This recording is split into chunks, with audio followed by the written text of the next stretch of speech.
Aujourd'hui, je vais parler de la pratique du pardon. Alors parfois, on en arrive à cette pratique parce qu'on a bien dégusté dans la vie. On est renvoyé à notre culpabilité intérieure et eh bien, on se rend compte que le seul chemin de libération par rapport à cette culpabilité, eh bien, c'est le pardon. Alors, il y a des difficultés à pardonner. On se dit, mais pourquoi est-ce que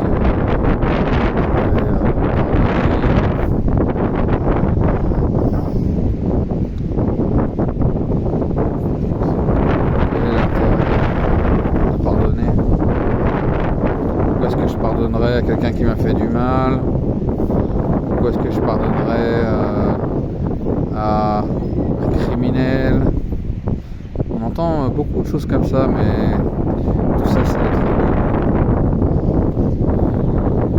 C'est notre ego,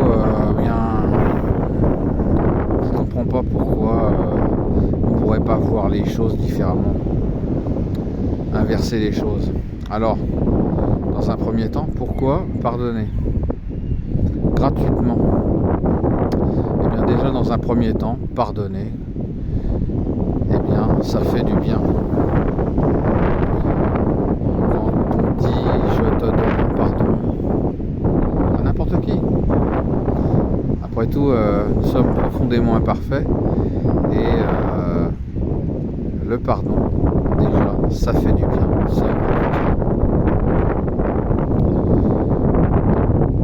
Alors,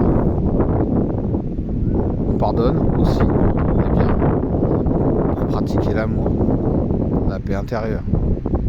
Dans le pardon, il y a la paix.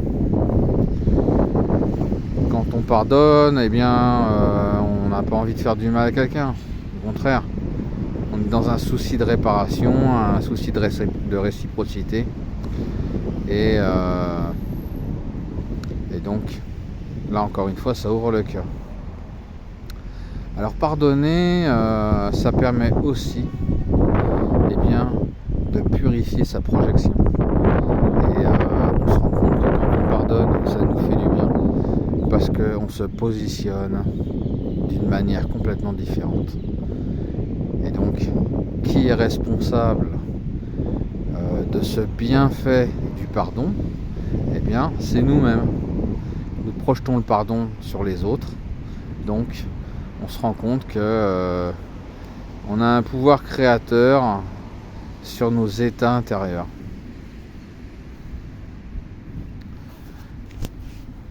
Donc le pardon, eh bien, ça rend heureux.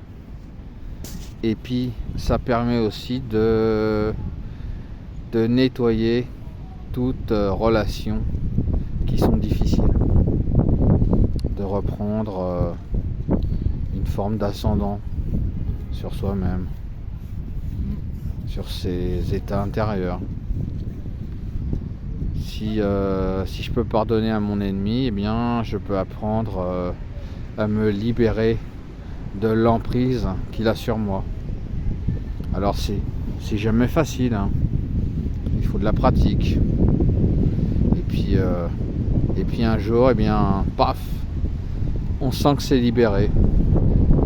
La personne n'a plus d'emprise sur nous. Elle n'a plus de pouvoir. Pourquoi? Parce que par cette pratique du pardon, de l'amour, eh bien, nous nous sommes réappropriés notre véritable pouvoir intérieur, le pouvoir de l'amour. Alors il y a beaucoup de pratiques pour l'amour, hein. Là je ne parle que du pardon, mais il est vrai que on devrait commencer par là déjà.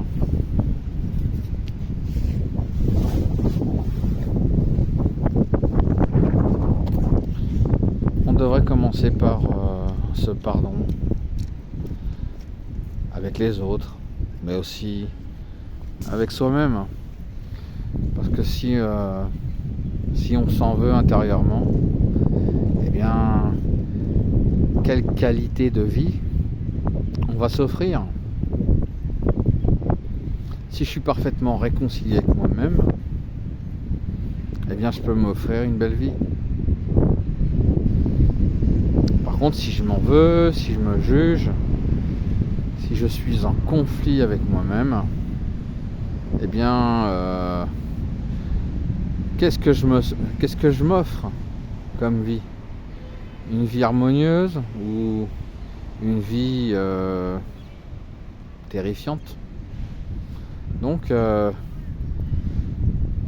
moi j'ai choisi de m'offrir une belle vie. Une belle vie, ben, dans un chaos parfois. Et ce qui compte, c'est de cheminer tranquillement vers cette paix intérieure, vers cette paix de l'esprit, pour pouvoir s'ouvrir sur des possibilités intérieures qu'on ne connaissait pas. Une nouvelle façon d'aimer. J'aime bien, il y a un enfant qui disait pourquoi tu t'excuses.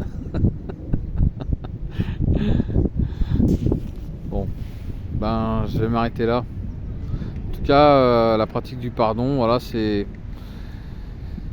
une belle pratique relative. Voilà. Salut.